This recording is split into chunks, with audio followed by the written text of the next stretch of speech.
Cartoon The Cafe Cabaret. Today we're interviewing Karl Weimer, also known around town as Instant Folk Death. Hit it, Karl. Which one do I hit? Autoplay? Yeah.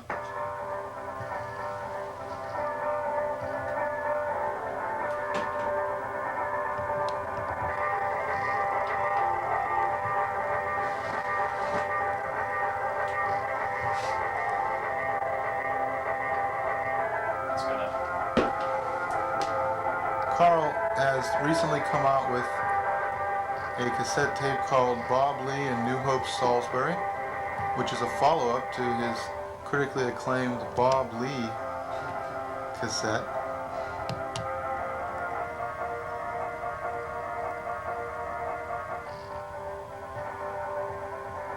He also wrote the two songs we just heard, Marshmallow Land and Don't Squeal. Well, actually, I didn't write that one. You didn't write Don't Squeal? No, Ween wrote that. Oh, Friends of Ween mine. wrote that. Yeah. They're Oh, on okay. a shimmy disc now. Well, tell me a little bit about that song of yours, Marshmallow Land. What inspired it? Living in Soulbury. Soulbury, Pennsylvania. Yeah, living in Soulbury, Pennsylvania. Which is right near New Hope, Pennsylvania. Right, which is about an hour north of Philadelphia. Which is Bucks County. Which is on the Delaware River. So tell me a little bit about why and or when you came here. Came here about 2 years ago to finish up school at UMass Boston. And I finished up as a sociology degree major. And also came up here because my girlfriend's up here. And I also came up for the reason to try and find some places to play up here because it was kind of limited down in Soulbury. There isn't really many places to play. Aren't many. You mentioned earlier that a friend of yours from Thinktree recommended that you come up here. Yeah, Paul Langto, the keyboard player, one of the keyboard players for Thinktree. I was talking to him about like 3 years ago, and he suggested actually the Middle East would be he had heard some of my stuff, and he suggested the Middle East would be a good place to play. Tell us a little bit about where you came from, New Hope, Soulbury. I was raised in Soulbury. It used to be kind of a really rural area until about like 5 to 10 years ago. Well, more like, I guess 8 years, I don't know, something like that. And when the economy started back up again in the mid-'80s, they started building houses, and all the farmers had to sell all of the taxes were incredibly high, and also the developers were offering a lot of money for the land. And after you've been working the land for quite a while, and you're near retirement, someone offers you several $1 million for your land, you're not going to turn them down. So, not to fault the people who sold the land, that's their choice, but as a set of circumstances that evolved, and there were people coming down from New York City were finding Princeton as the country, so to speak, but then Princeton became too expensive, and people from Philadelphia were finding that suburbs like Newtown and stuff like that, those towns in those areas were becoming too expensive, so suddenly Soulbury became like the big mecca for everyone in the city to come and buy their houses. So they're selling houses there now for like $500,000, stuff like that. It's insane. So it's really weird. The community has really changed a lot, and that was the most, I guess, obvious inspiration for the song Marshmallow Land. How old were you when these changes began occurring? Around like 15, 14, 15. That's when it started, like around like 83, 84, around then. It was just kind of weird. I mean, I guess I was spoiled too, in the sense that I had the chance to grow up and be able to, run and romp around in wide open fields and so forth, and had the chance to do that. But at the same time, it's kind of a shame to see it all being like swallowed up, by progress, quote. So, Unquote. Yeah. So that's where a lot of inspiration comes from, just like the stuff that happens around. Just in talking with friends, like Torture Ourselves, Torture Our Friends was a song based on facts. A friend of mine, Steve, he wrote that, and I did the music for it. That's also on the New Hope Soulbury tape. And so a lot of stuff that I I write and play comes from pretty much real circumstances. How could one get the Bob Lee and New Hope Soulberry tape? You can get the Bob Lee and New Hope Soulberry tape and the first tape, I See Bob Lee, at Tower Records. You can also write to Roundabout Records. Can I give an address? Sure. 28 Morton Street. That's 28 Morton Street. Watertown, Massachusetts, 02172-2249. 2172. 02172. Yeah. All right, we gotta drum it into the viewers' heads. 02172. 02172. And send like $5. Address it to me. Or Karl make the Weimer. check out to me, Karl Weimer. Weimer. Because it's really a fake record company. Oh, It's not real. it's your own record It's company. my own record company, yeah. Actually, we don't make records, we only make tapes. Because I'm not wealthy enough to put out a Invest in, CD. right, and the archaic vinyl option seems to be kind of redundant at this Yeah, but point. I'd like to play out vinyl. That would be fun. I'd like to Vinyl do is that. fun, and vinyl still hasn't disappeared from European distribution. Oh, really? No, it hasn't. It's so hard to find stuff over here. Like a friend of mine, Julie, she was trying to find what was she trying to find? I think it was like the REM, the new REM album. She was trying to find it, and she said she couldn't find it. Like she had to go to like 5 record stores or something like that. I don't know. But such is the CD, I guess. Not that the CD is necessarily superior in every way. No, but it's not bad either, I guess. No. It's clear. I wish I had the money to make them. Well, actually, I hear that it's just about as cheap to press several hundred CDs as it is to press several hundred singles. Really? Yeah, it's kind of odd. The only difference is the studio time. You have to pay more to press more sides, so to do a full-length CD would entail a great deal more expense than a mere single. But Right. the actual manufacturing costs of the finished product are essentially the same, according to what I hear. Yeah. But let's talk a little bit more about New Hope Soulberry before we get Okay. What would you like to know about New Hope Soulberry? Well, you say you were 14, 15 when this big transitional thing Yeah, I began mean, occurring. around that time too, there were a lot of bands that started up in our high school, and also bands that later found out were starting up in Lambertville, which is in New Jersey. Do you want to get that? Yes.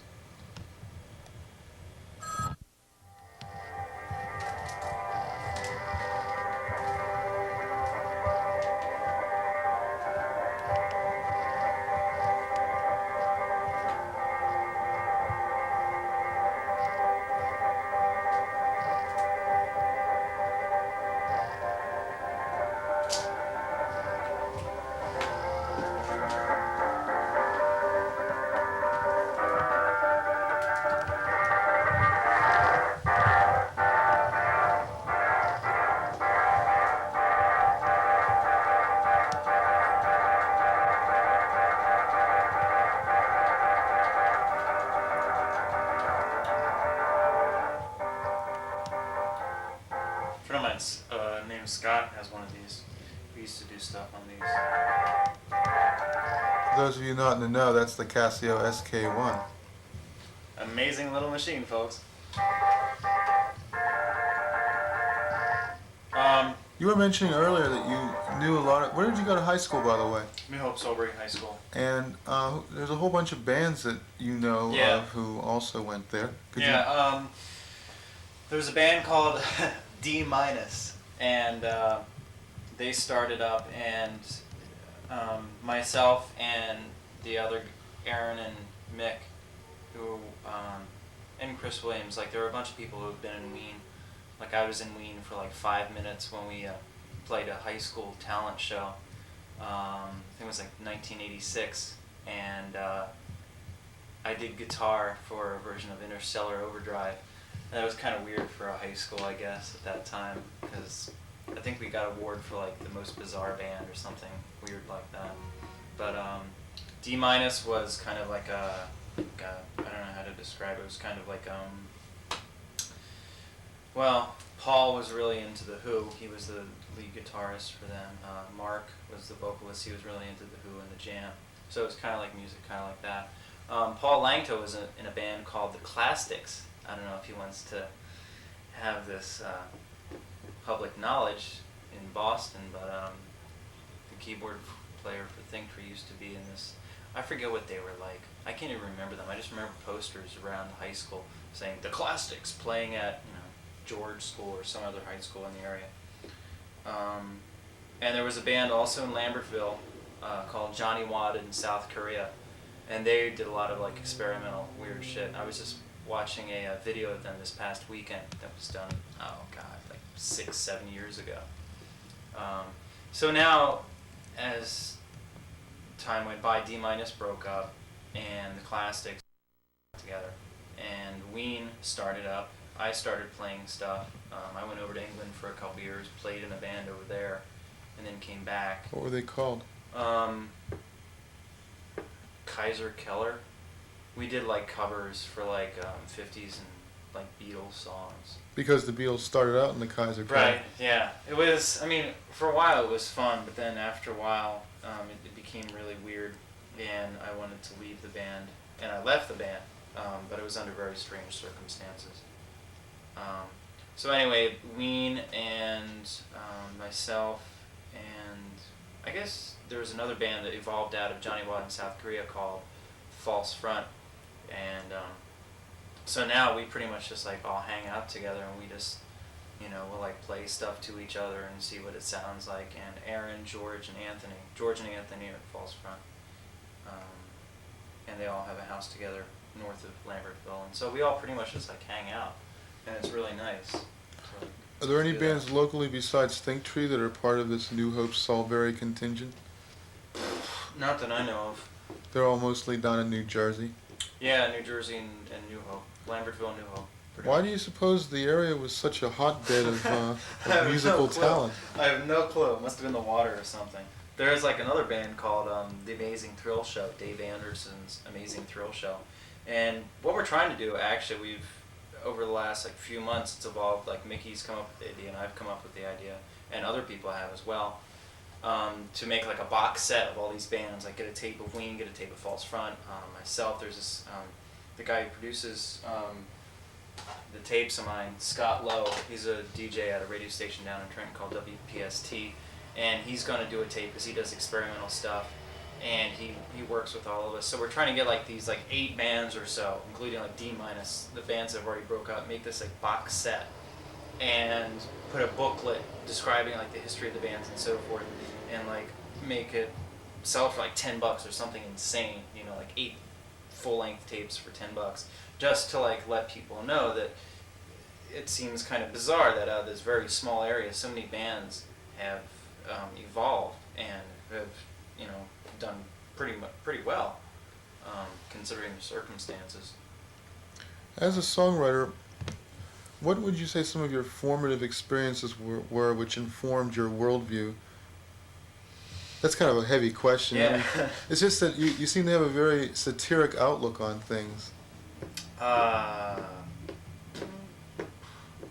really don't know. I watched a lot of like Monty Python when I was growing up, but I mean, I can't say one specific thing. There are many things, I guess, that related to that. Well, when did your interest in music begin? Around like, really early, I guess, actually around like 5th grade or so. Played the trumpet in like the high school, or the elementary school band. Then I went to baritone and tuba. And I guess just hanging out with people and just talking, just talking over different ideas and just joking about different things. And I was like a real nerd in high school, and all my friends are real nerds and geeks.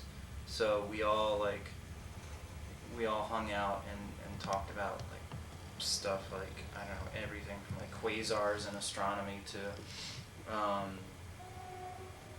oh god, I don't know, the Tao of poo, stuff like that. And we just different ideas, and just looking at things from, I really don't know where the satirical edge or idea or point of view came from. I think it just happened over time. I can't point to anything really, one specific incident. which is weird because I never really thought about it till now. Well, that's the best, when you don't have to think about it. Yeah, that's weird. No one ever asked me that. Well, perhaps we'll take a break, and when we come back, you could play a few compositions for us on guitar. Sure, I'll play some new stuff. All right. I just wrote a couple days ago. Okay. Well, we'll be coming back to Instant Folk Death in just a moment.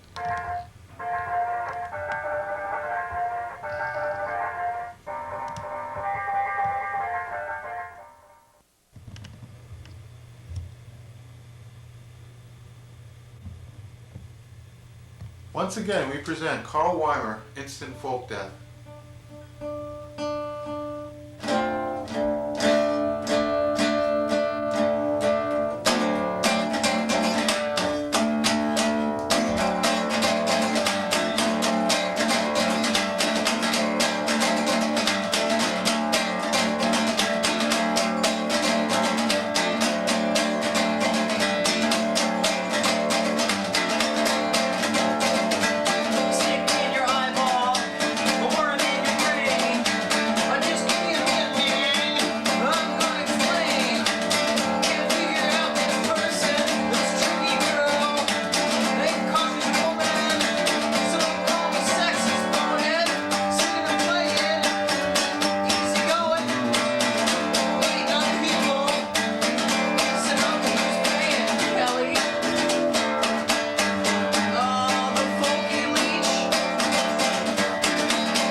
She says stuff like, wow, Suzanne Vega, she's writing movie soundtracks now, and, well, Tracy Chapman, where the hell'd she go? Patty Larkin, she's starting to get big, but she's kind of old, man. She's been around for, 20 years? So she's thinking to herself, wow, maybe I'll just go to Christopher's, where my friends are playing in Porter Square. I'll just go there with my guitar, and they'll, of course, ask me to come up and play with them. So I'll go up and do a song with them, then they'll ask me to do a song of mine. So I'll play one of my songs, then I'll play another, then I'll play another, and I'll play another, play another, and another, and another, and, well, hey, pretty soon, man, I'll have taken the whole show, and no one's gonna remember them.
shortwave radio.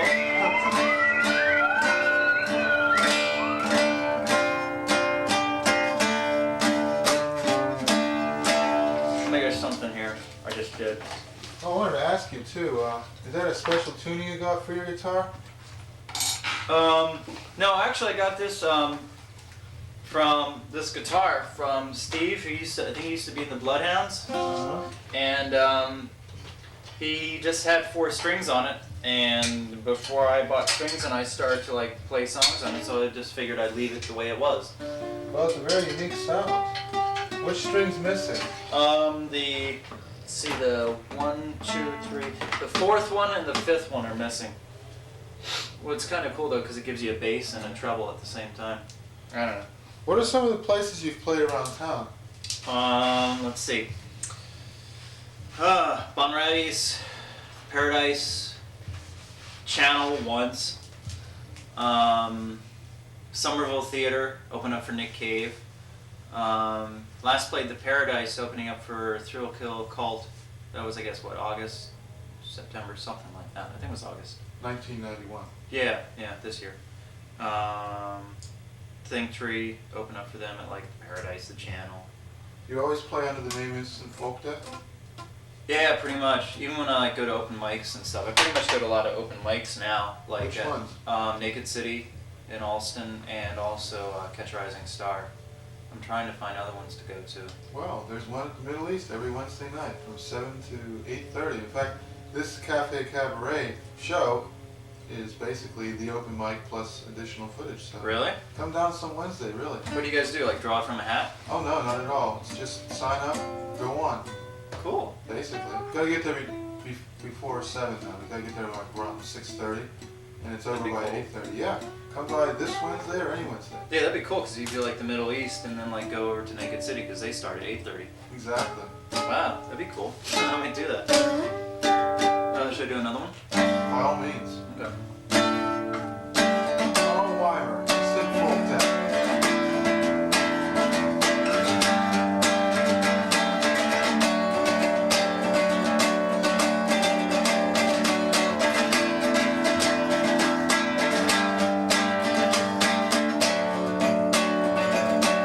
I'm so effing cool, cause I'm so effing poor. I work for a good cause and walk from door to door.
Would you like to talk a little bit about some of your musical influences?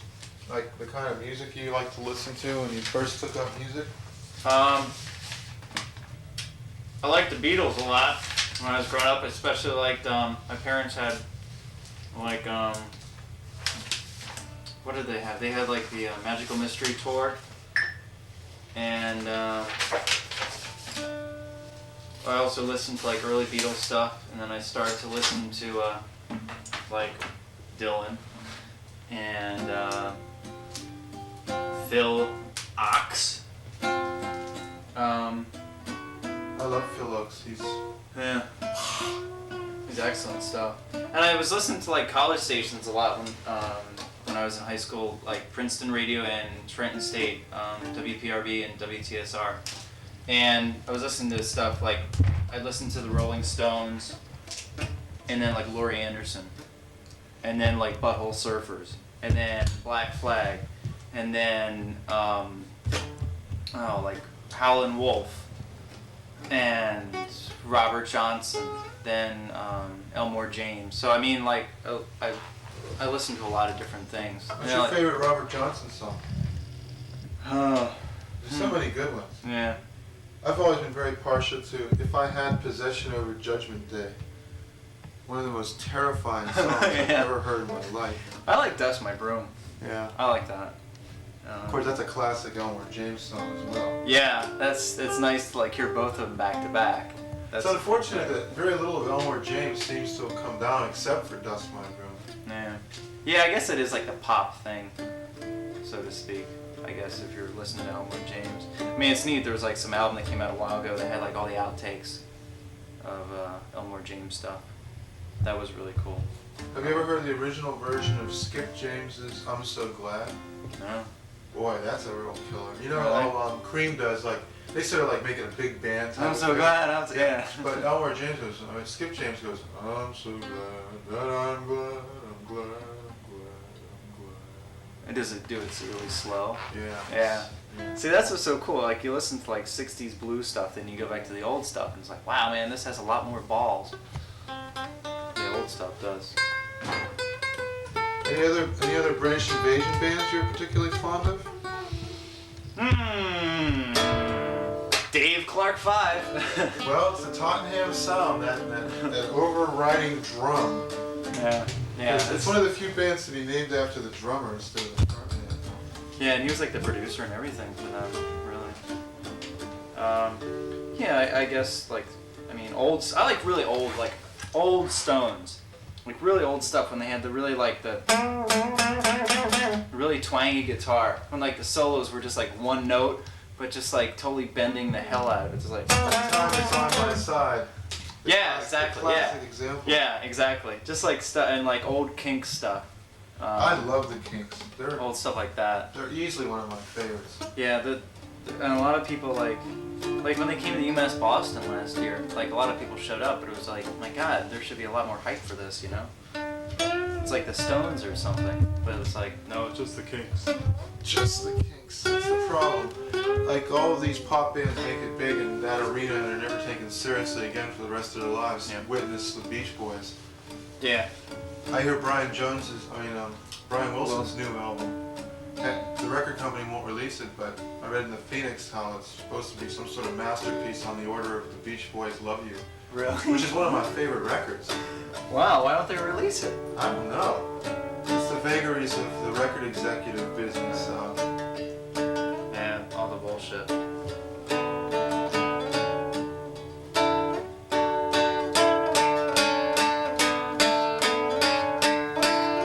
Should I do something else? Yeah, what were those last two songs called? The first one was Live Simply, and the other one was Kelly the Folky Leech. That's actually a locally based true story. And who's Kelly? I really can't say. We dare not say. Nah. But anyone who's in like, I'm guessing, assuming I guess that anyone who like knows a lot of like the folkies around Boston could make a pretty good guess at who that was. is Kelly male or female? Well, female. Okay, I figured. You never know around these parts. What's this song called? This is a this is a silly, bizarre song.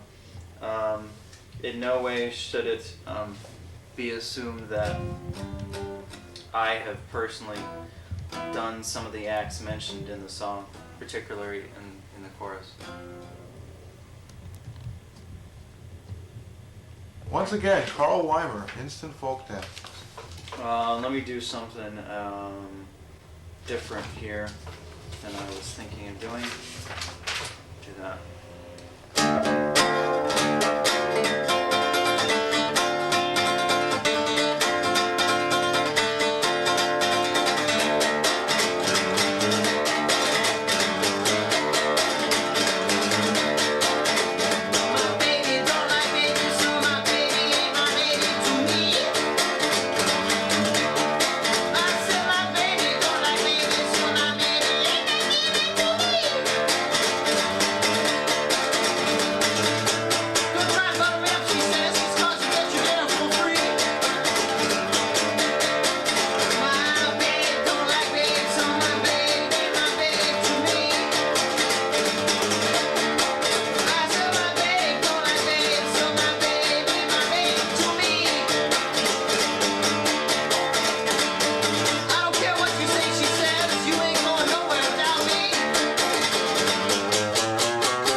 How about if I just do one more?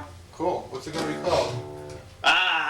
This is off the Bobbly and New Hope Sobery. I actually want to do like one regular one and one short one. Sure. You know, we have all the time in the world, Carl. I'll do one. This next one is from the Bobbly and New Hope Sobery tape. And available at Tower Records. Available at Tower Records, yes. And the next one, the last song I'll do, is available on the IC Bob Lee tape. Also also available at Tower. Also, yeah. Or by running to. Give us that address one more time. That's Roundabout Records, 28 Morton Street, Watertown, Massachusetts, 02172. That's Watertown, Massachusetts, 02172. 28 Morton Street. That's Roundabout Records, Watertown. That's 02172. And we're speaking to Karl Weimer, also known around town and elsewhere as Instant Folk Daddy.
introduce the senator from Indiana, President Quayle. Oh my God, President Quayle. Oh, think about it, President Quayle. Oh my God, oh, President Quayle. I stand behind my running mate no matter what the circumstances. President Quayle. Oh my God, President Quayle. Oh my God, he's really hard me away. Oh my God, President Quayle. cute little doll I found in South America. President Quail! Oh my God! President Quail! Please, no! President Quail! Oh my God, please! Anyone for volleyball in the desert? President Quail! Oh my God! President Quail! Oh my God, no! President Quail! What about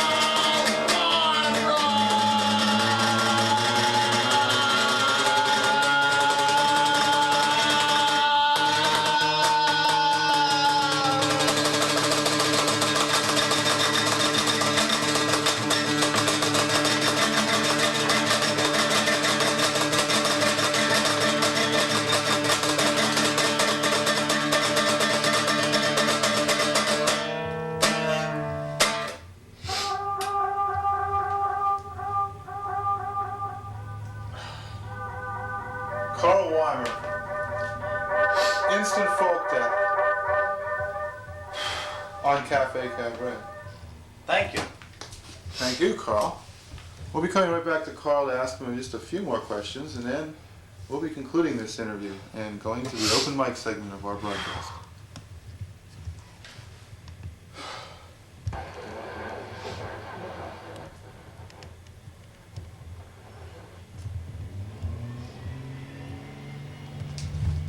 Well, it's back to Karl Weimer. Karl, what would you do? No, actually, I guess the question I should ask is, what was your favorite toy when you were a child? Besides the television. Clock radio. Really? Yeah. But didn't your parents tell you that it's not a toy? Yeah. Of course. Why did you like the clock radio so much? I don't know, it was just fun. It was neat and it glowed red at night. And I could listen to the radio at night. It was kind of like a night light, but it was just like the numbers for a night light. What's the most boring and ordinary thing you've ever written a song about?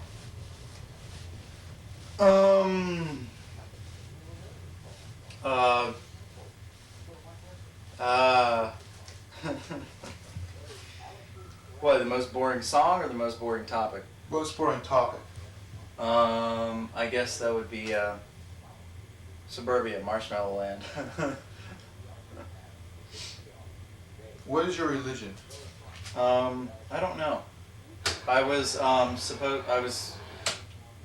I took communion, United Church of Christ, which is Protestant, but I don't know. I mean, I'm getting married next August, so I have to do pre-Cana because my fiance is Catholic, so that should be a trip and a half. That should be interesting. Is there anything you can't eat?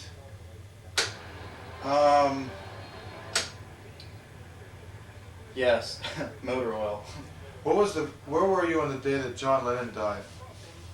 That was that's a good question. That's an excellent question because that was really significant. Not for the fact that Lennon died, but for the fact, see, like I'm like a real big Radiohead, and my other friends are real Radioheads. That's what we did in high school. We were like geeks, so we were geeks because we were Radioheads, you know. We really got off and like listening to radio stations and trying to find like AM stations out in Chicago or something. But the day Lennon died, I totally remember this. Waking up in the morning and turning on KYW, an AM station in Philadelphia, and they were all news, and they still are all news. But I woke up and they were playing Beatles songs, and then they came on in between saying like John Lennon was shot, blah blah blah, Dakota, New York City, and everyone at high school, like when we got to high school, everyone was like talking about it. Everyone was like, "Wow, man, did you hear KYW?" Because I think it snowed that day, or people were like listening to the radio for like maybe like a late closing or something, and everyone like was like, "Wow, man, they were playing like Beatles songs and Lennon songs and KYW." It was just a really bizarre thing. What does KYW usually play? News. It's all news. It's an all-news station, and it usually has like this tape recording and the tape loop in the background of like a teletype machine, like and it's really just like, you know, low-keyed news station. But for this one day, that's all they did. The whole day was play Beatles songs. What was your favorite Beatles song when you were growing up? You Say Hello, I Say Goodbye. Oh, that's a fine song. What's your favorite Beatles song now?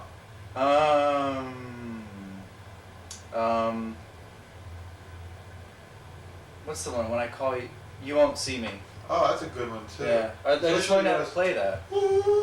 Yeah, the background voices are like, you won't see me, you won't see me. Yeah. All that stuff is great. Yeah, I like that a lot right now. I think that might have shown some of the influence of cannabis in their songwriting. Yeah. It's just a theory of mine. Just a theory. Somehow. Well, some people characterize themselves as frustrated musicians. Some people think of themselves as frustrated poets or frustrated novelists. Is there anything that you think of yourself as being a frustrated? Wow.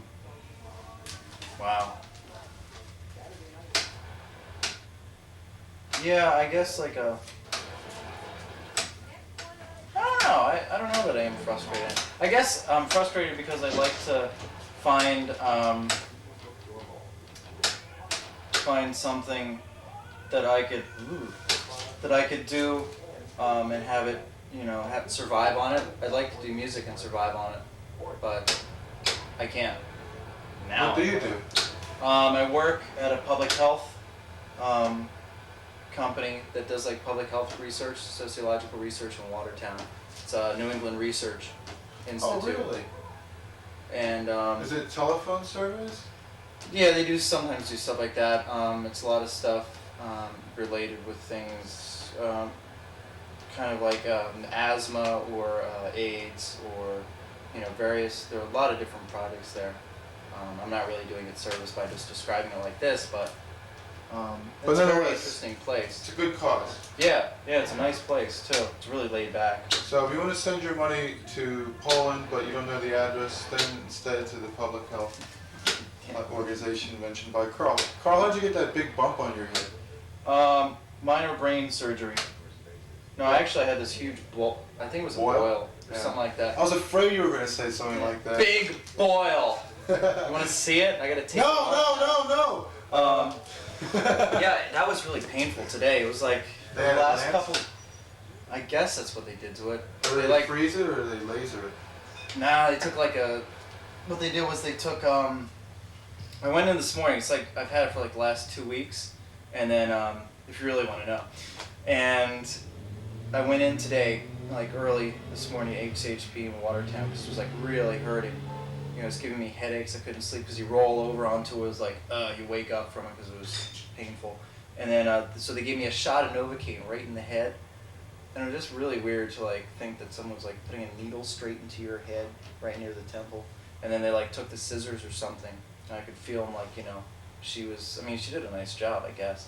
But she like pinched it. You could feel like pinching and all the pus like oozing out. It was really nice. So I got to see it tonight. I haven't seen it yet since she's done it. So tonight when I take it off, You'll get a chance to look at it.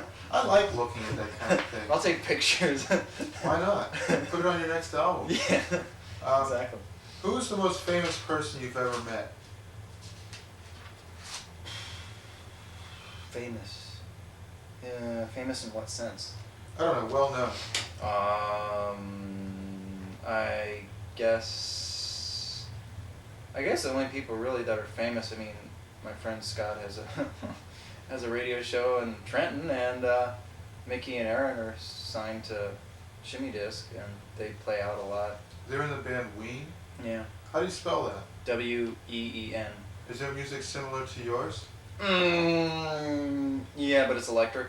Okay. It's more it's a lot more funky. What's your favorite television show? I used to like Doctor Who a lot, especially in high school. I was totally into Doctor Who. I like Star Trek Next Generation now. Pretty much that's what I'll watch if I watch TV. And That and the Home Shopping Network. Of course. How about your favorite book?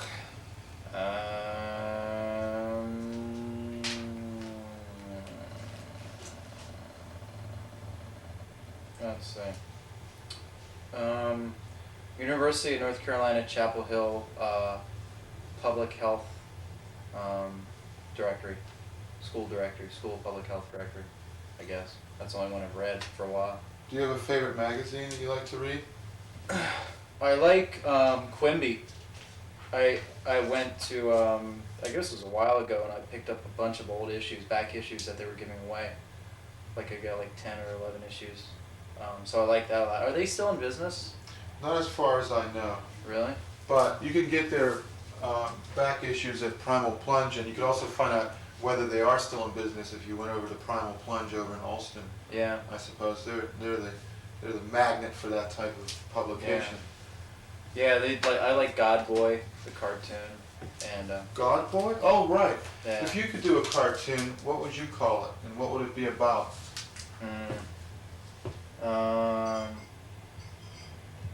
Let's see. I would call it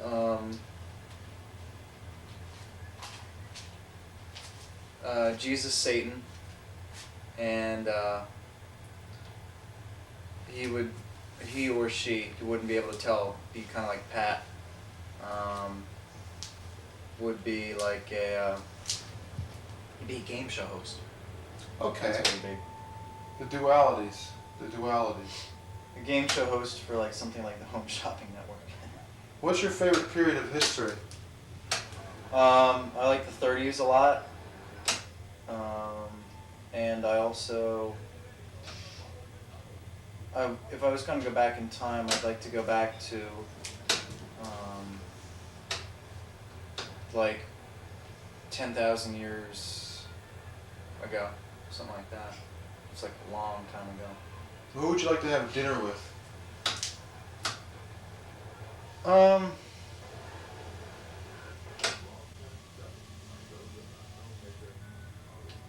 I guess I'd like to have dinner with someone who I could carry on like a decent conversation with.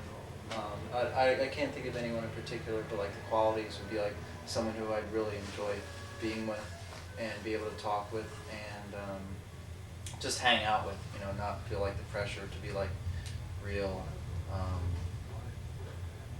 to always like be on my guard like manner wise or something. If it was someone famous, just Right. be able to like hang out, belch if you belch, fart if you fart, whatever. If you could take every Beatles song on a desert island except one, which one wouldn't you take? That's a hard question because, Mr. Moonlight might very well be I was just singing very worst. But I love totally that thinking of song. that. The Hollies do a great version of Mr. Moonlight, by the way. Really? Yeah. It's great. In the 70s? Or in the No, 60s? no, in the 60s. Really? Yeah, unbelievable but true. It is a good song. They just didn't do a particularly inspired version of it. Of course, then there's Till There Was You from The Music Man. Yeah, that was kind of, I'd probably drop that one. Or,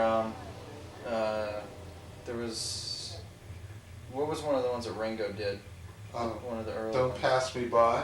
Yeah, I'd drop About the that. only one he ever wrote. I'd drop that. For them. How about Bob Dylan songs? What's your least favorite Bob Dylan song? Of his classic repertoire. I haven't, the only stuff I've really listened to is, before, Blonde on Blonde and before. And I've listened to some of the stuff past that, like Blood on the Tracks. But ones that I wouldn't like? Yeah. That's a tough question. Yeah, I mean, you could, I guess there'd be parts of certain ones.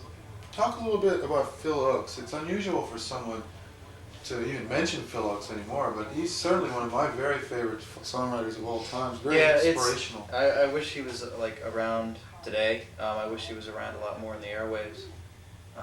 But how did you happen to run across Phil Oakes of all people? I think my friend Scott played him for me. Which one? Oh, I think it was the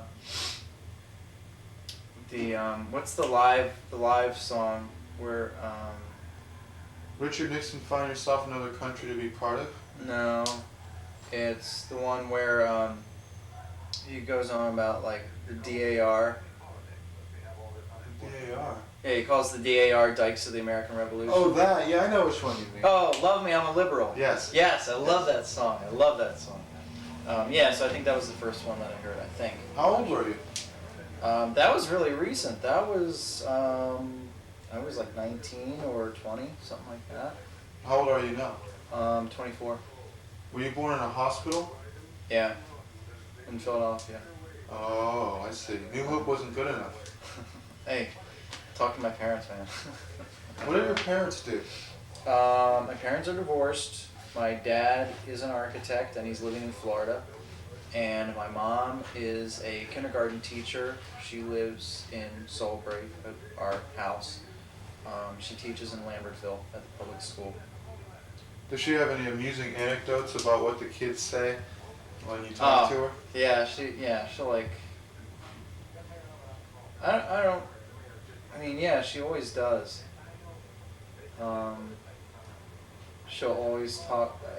Well, not really recently. She hasn't said much because they're like kind of like in a job action. They're trying to get more money, so she doesn't really talk about the kids. She talks about how the superintendent and the school board are such dweebs, and how they won't give them just like a 8% pay raise. Adjusted for inflation, presumably. Yeah, it's like such bullshit that they won't even like give them any money. And the people who are complaining are the people who don't have kids. They say, no, we can't give them any more money, why should we?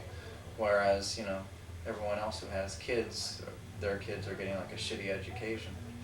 So it's kind of like the people who have the children really need to organize and get together and kick these boneheads. Most of the people on the school board are boneheads who say they should kick them off. But that's small town politics, which is not really that much different, I guess, from big city politics, just on a smaller scale. Well, Karl, that leads us to a very interesting question. If you could give a message to the kindergarten youth of America, what would that message be? I guess keep your ears and eyes open and always regard everything that you hear with not necessarily a cynical eye. I don't know if they would understand that, but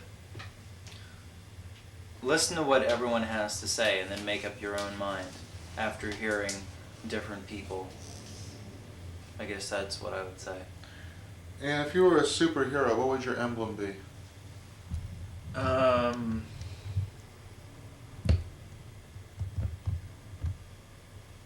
big square.